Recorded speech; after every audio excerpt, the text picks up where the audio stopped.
மழைக்காலம் ஸ்டார்ட் ஆனதுல இருந்து school students பலரும் ஜாலி, இனி நமக்கு நிறைய லீவு கிடைக்கும்னு நிச்சயமா உற்சாகம் அடைஞ்சிருப்பாங்க.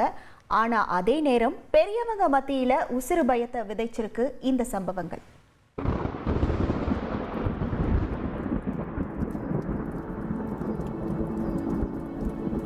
நல்லா மழை பெய்யணும்னு சாமி கிட்ட வேண்டிக்கிட்ட காலமெல்லாம் மாறி இப்பெல்லாம் மழை பெஞ்சாலே சென்னை வாசிகள் மனசுல கொஞ்சம் கூட ஈரமே இல்லாம சீக்கிரமே இந்த மழை நிக்கட்டும்னு ப்ரே பண்ண ஆரம்பிச்சிடுறாங்க.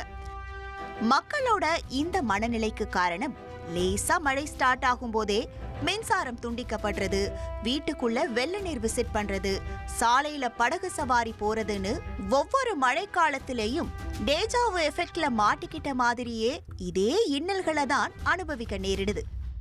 என்னதான் தலைநகரை டெவலப் பண்றதுக்கு smart city, metro rail project phase 1, phase 2ன்னு சென்ட்ரலும் ஸ்டேட்டும் பல மாஸ்டர் பிளான்களை போட்டாலும் மழை காலத்துல அதோட சைடு எஃபெக்ட்ஸ் மக்களை ரொம்பவே சோதிச்சு பாக்குது என்றதுதான் நிதர்சனமான உண்மை. ஒரே ஒரு நாள் பெஞ்ச மழையில தலைநகர் சென்னையில மட்டும் மின்சாரம் தாக்கி 2 பேர் பரிதாபமா இறந்து போயிருக்காங்க. அது மட்டும் இல்லாம வேரோடு சாஞ்சு விழுந்த ராட்சத மரம், அந்தரத்துல தொங்கிய பேருந்துன்னு இன்றைய ஹெட்லைன்ஸே மழைய நினைச்சு மக்களோட மனச ரணமாக்குது. சென்னை கண்ணகி நகர் பகுதியை சேர்ந்தவங்க 30 வயதான வரலட்சுமி. இவங்களுக்கு 2 குழந்தைங்க இருக்காங்க. சனிக்கிழமை பொழுது விடியறதுக்கு முன்னாடியே வழக்கம் போல யூனிஃபார்ம்ல டியூட்டிக்கு கிளம்பியிருக்காங்க வரலட்சுமி. அப்போ அவரோட பகுதியில தேங்கி இருந்த மழை நீர்ல கால் வச்சப்போ எதிர்பாராத விதமா மின்சாரம் தாக்கி வரலட்சுமி சம்பவ இடத்திலேயே துடிச்சு பரிதாபமாக இறந்து போயிருக்காங்க. சாலை முழுவதும் தேங்கி இருந்த மழை நீர்ல மிதந்த வரலட்சுமியோட உடலை மீட்டு பிரேத பரிசோதனைக்காக அனுப்பி வச்சிருக்காங்க. சென்னையில இது முதல் இன்சிடென்ட் இல்ல. மின்சாரம் தாக்கி 24 மணி நேரத்துக்குள்ள நடந்த 2வது உயிர் பலி இது. கண்ணகி நகருக்கு பக்கத்திலேயே உள்ள ஈஞ்சம்பாக்கம் பிள்ளையார் கோவில் தெருவுல நடந்த மற்றொரு சம்பவமும் நம்மள அதிர்ச்சி அடைய வைக்குது. மின்சாரம் தாக்கி உயிரிழந்தவர் 57 வயதான சாமுவேல். சம்பவம் நடந்த போது வீட்ல இருந்து கேஷுவலா வெளியே போக நினைச்சு தேங்கி இருந்த மழை நீர்ல கால வச்சிருக்காரு. அடுத்த நொடி சாமுவேலோட உடல் முழுவதும் மின்சாரம் பாய்ஞ்சு அவரும் சம்பவ இடத்திலேயே துடிச்சு பரிதாபமா இறந்து போயிருக்காரு.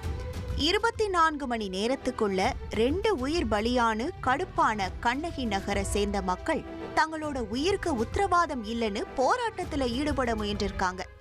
குப்பை தொட்டில இருந்து அங்க ஒரு தீவன் கூட உயிர் போகல. நாங்க அங்க இருந்து அந்த குப்பை தொட்டில இருந்து போட்டு கண்டு சாக்கட்டி ஒரு உயிர் அப்படியே மனமாத்த 2 உயிர் போயிட்டு இருக்குது. நியாயமா? இது எந்த ஒரு நியாயம்? இந்த சூழல தான் மக்கள் நல்வாழ்வுத்துறை அமைச்சர் மா சுப்பிரமணியன் வரலட்சுமியோட குடும்பத்தினரை நேர்ல சந்திச்சு ஆறுதல் சொன்னதோடு நிவாரண நிதியா ரூபாய் 20 லட்சத்தையும் வழங்கியிருக்காரு.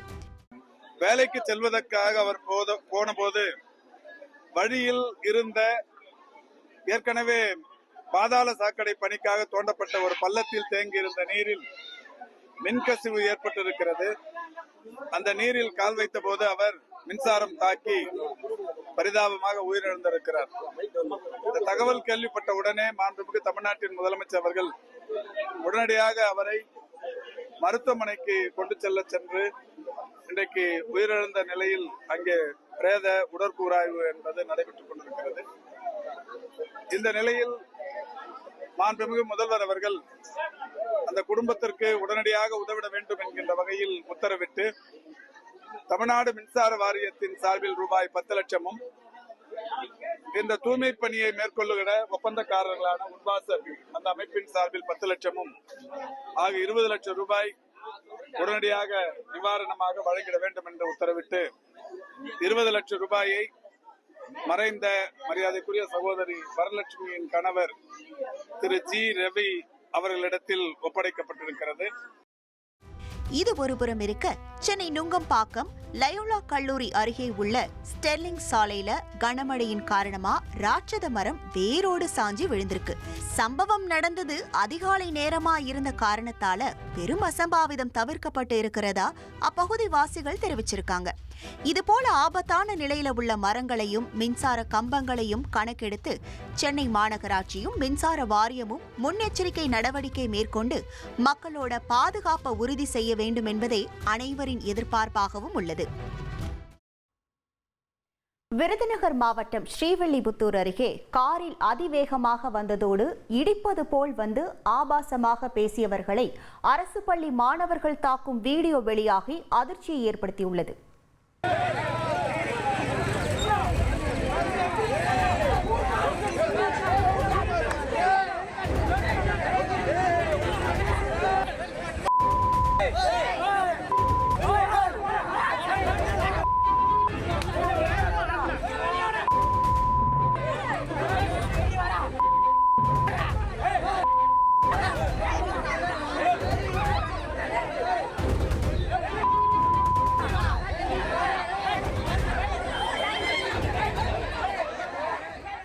கள்ளக்குறிச்சி திருக்கோவிலூர் நகர் பகுதியில் சூப்பர் மார்க்கெட் வெளியே 2 இளைஞர்களை 4 பேர் சேர்ந்து தாக்கிய சம்பவம் அதிர்ச்சியை ஏற்படுத்தியுள்ளது.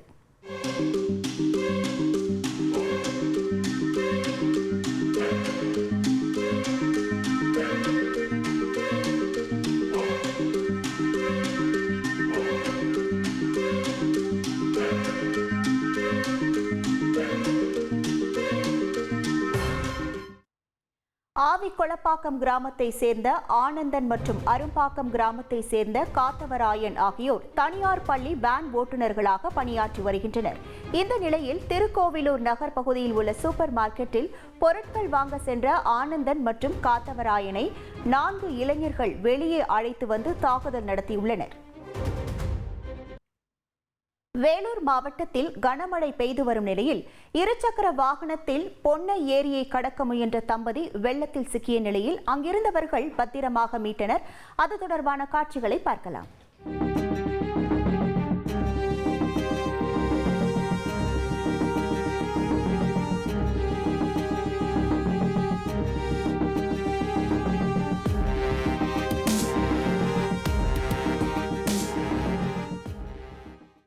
கேரளாவில் பட்டினி போட்டு சிறை வைக்கப்பட்ட இளைஞரை போலீசார் கதவை உடைத்து மீட்டுள்ளனர். அதனை பார்க்கலாம்.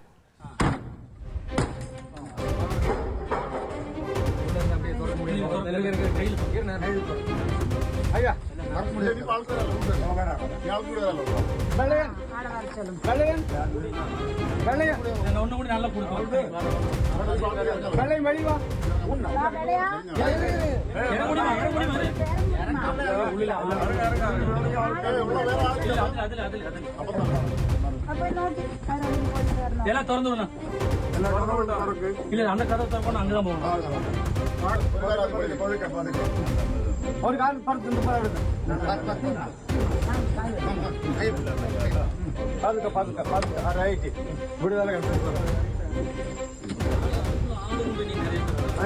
பாக்கலாம் இதுக்குள்ள ஆளு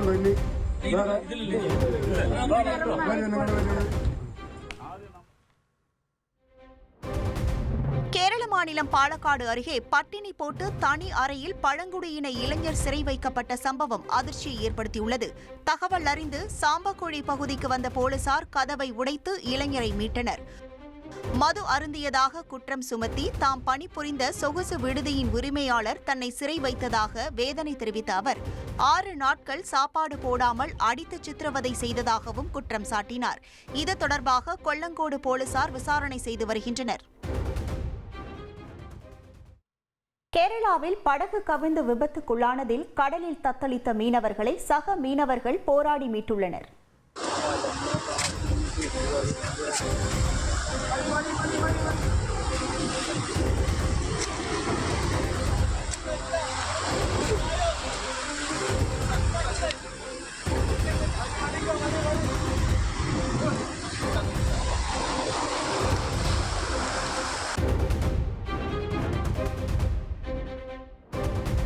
மாநிலம் கோழிக்கோடு மாவட்டத்தில் படகு கடலில் கவிழ்ந்த விபத்தில் உயிருக்கு போராடி கொண்டிருந்த 2 மீனவர்களை சக மீனவர்கள் மீட்ட வீடியோ வெளியாகியுள்ளது. வேப்பூர் பகுதியில் மீன் பிடிப்பதற்காக 2 மீனவர்கள் தங்களது படகில் சென்றபோது திடீரென படகு கடலில் கவிழ்ந்தது. இதை பார்த்த மற்றொரு படகில் இருந்த மீனவர்கள் தண்ணீரில் தத்தளித்த மீனவர்களை பாதுகாப்பாக மீட்டு படகில் ஏற்றினர். சூலூர் அருகே இருசக்கர வாகனத்தின் மீது கார் மோதிய விபத்தின் பதைக்கும் சிசிடிவி காட்சிகள் வெளியாகியுள்ளது.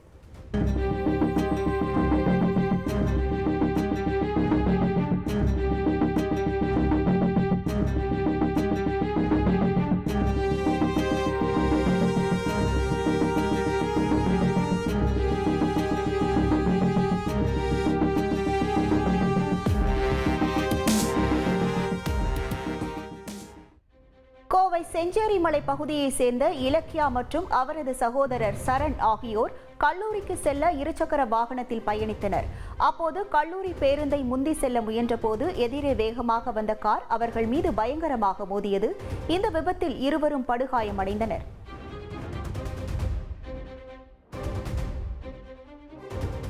சென்னையை அடுத்த தாம்பரம் அருகே காரில் சென்று ஆடுகளை திருடிய கும்பல் கைது செய்யப்பட்ட நிலையில் அது தொடர்பான சிசிடிவி காட்சிகளை பார்க்கலாம்.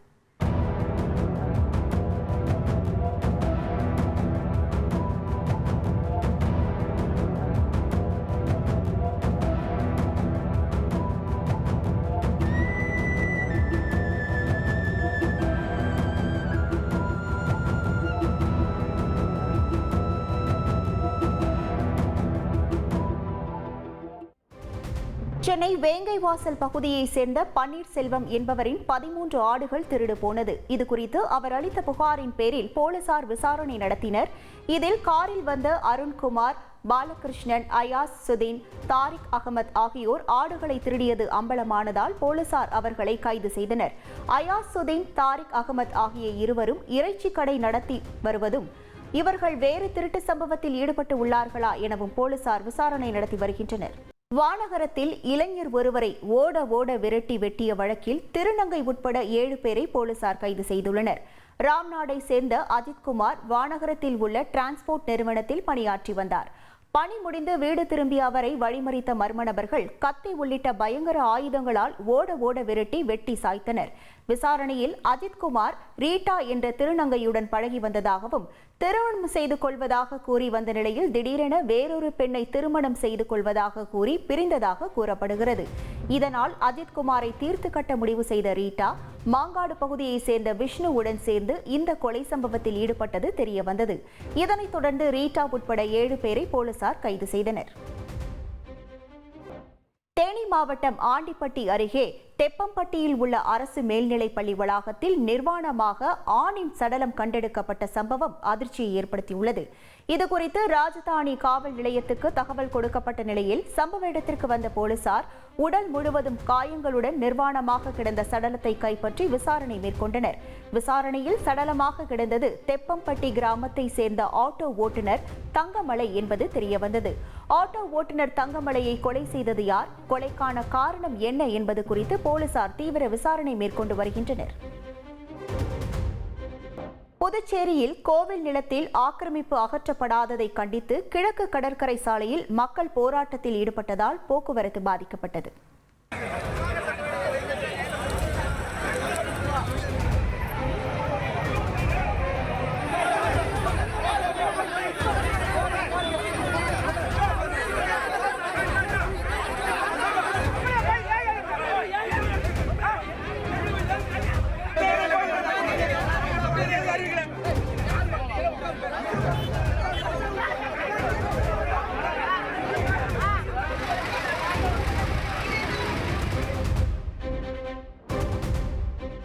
புதுச்சேரியில் கோவில் நிலத்தில் உள்ள ஆக்கிரமிப்புகளை அகற்றாமல் உள்ள அறநிலையத்துறையை கண்டித்து 100க்கும் மேற்பட்ட மீனவர்கள் சாலை மறியல் போராட்டத்தில் ஈடுபட்டதால் பரபரப்பு ஏற்பட்டது.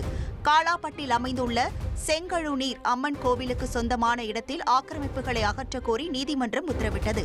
அதனை செயல்படுத்தாததை கண்டித்து மீனவர்கள் மறியல் போராட்டத்தில் ஈடுபட்டதால் சுமார் 2 மணி நேரத்திற்கும் மேலாக அப்பகுதியில் போக்குவரத்து பாதிக்கப்பட்டது. ராஜஸ்தானில் கனமழையால் பயணிகளை ஏற்றி சென்ற நாட்டு படகு ஆற்றில் கவிழ்ந்து விபத்துக்குள்ளான நிலையில் பயணித்தவர்களை அடித்து செல்லும் காட்சிகள் வெளியாகி அதிர்ச்சியை ஏற்படுத்தியுள்ளது.